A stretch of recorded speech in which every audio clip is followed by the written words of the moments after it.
Right now, though, Rishi Sunak has pledged to increase UK defence spending to 2.5% of GDP by 2030, as he warns European allies that the continent is at a turning point. This comes as the Prime Minister unveiled an extra £500 million of military funding to Ukraine, the largest supply of munitions to Kiev for their war effort. And just as their front line collapses, could Britain now be dragged in? Joining me is security expert Mr. Will Geddes. Will, welcome to the Independent Republic. Very much appreciate you joining us this evening.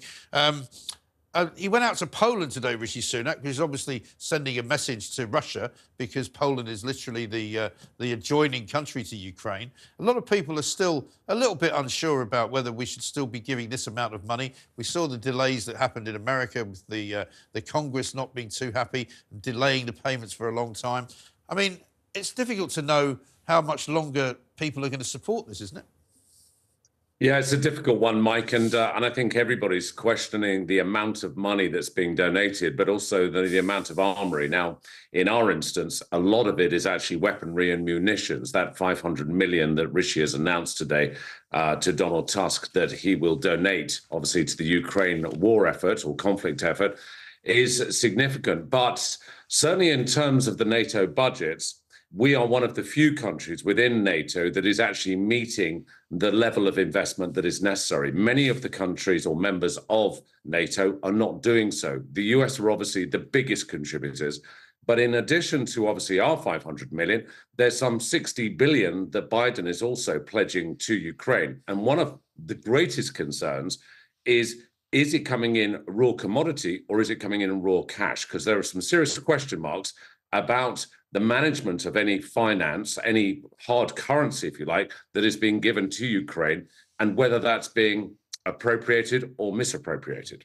Well, that's right, because it's almost impossible to know precisely where all that money goes once it gets to Ukraine. You know, Vladimir Zelensky is very good at sort of touting for the money, and he's very happy that he gets it. But there doesn't seem to be a terribly good auditing system going on from either here or the US as to precisely where that money's being spent.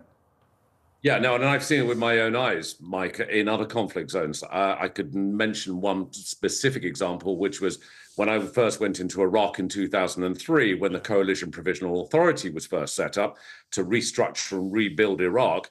And there were rooms that I would walk into in the Babylon Palace in Baghdad, where you would see literally pallets of cash. And there were significant amounts of money which disappeared, let's say.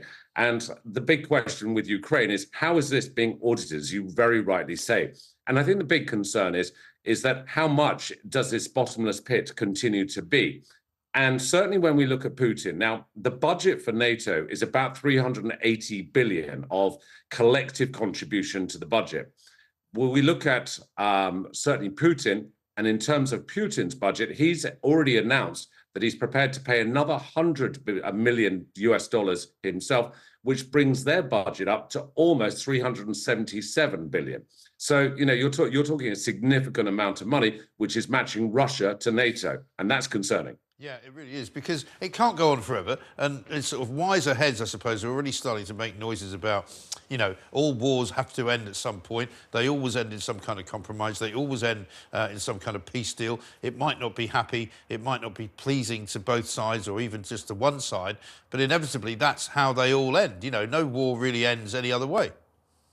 No, I mean, there's going to have to be concessions. I mean, I've said from the outset, Mike, and this is purely my speculation, it's not that necessarily of NATO or of our government, but I think it's going to come to some kind of concession for the Donbass region to be annexed in a similar way to Crimea. And that is the only compromise where everybody walks away from the table without necessarily losing face. Yeah. I think the concern is that we have Zelensky, which is pushed very, very forward in wanting to ensure that his country doesn't give or concede any part of their territory whatsoever. However, you look at the Donbass, you look at the people in the Donbass, they are very Russian-centric.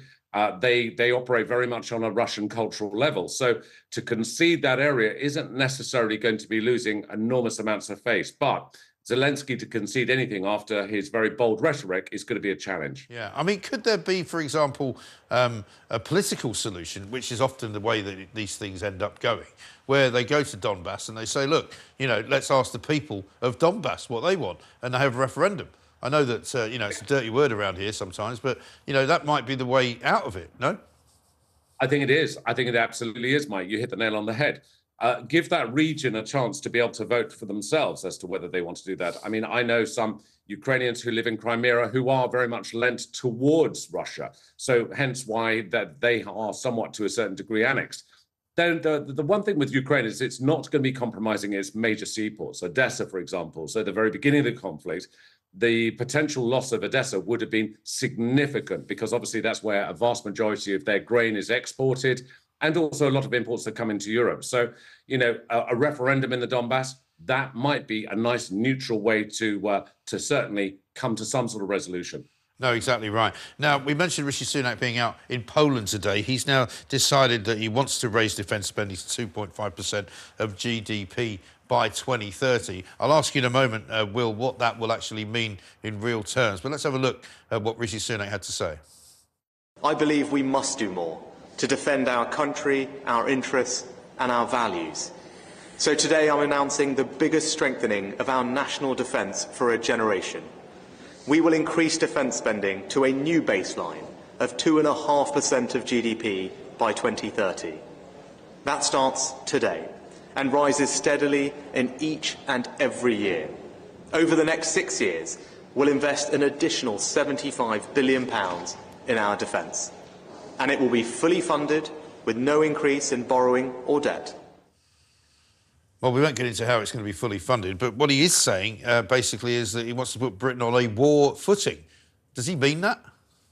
Yeah, I think he very much does. I mean, Poland's position is that they're on a pre-war footing already, and Rishi Sunak has to show support and certainly sort of continuity in terms of our increase, our contribution, our obligation, if you like, to NATO. But we're looking at 75 billion, which Sunak has mentioned by 2030.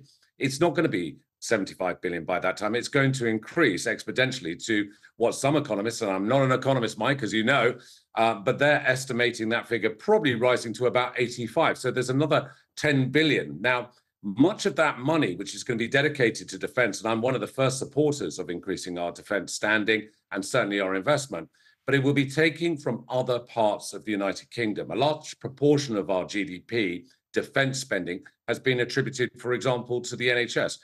This increase in defense spending could take from the police, the prison services, as you mentioned in your previous piece.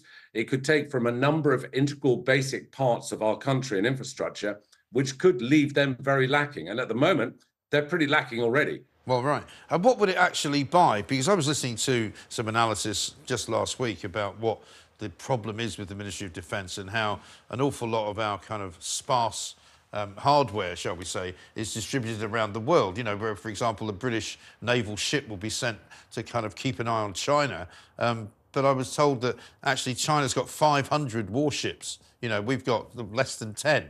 And it's really not going to frighten them if we send one of our ships into their, proximity, if you like, to keep an eye on what they're doing with Taiwan. And maybe what we should do is spend less time policing the world, if you like, and protecting maybe more of our own.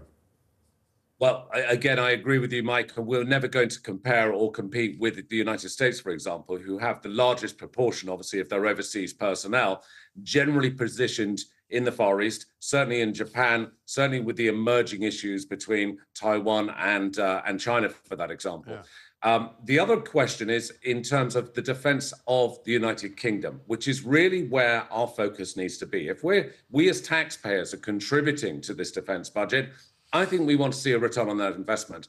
And there's a lot of questions that I think need to be reconciled also in terms of foreign aid as well, and whether we need to start reconciling and reinvesting into our own country rather than necessarily giving charity and giving good support to countries around the world that don't necessarily need it quite as desperately as maybe we do.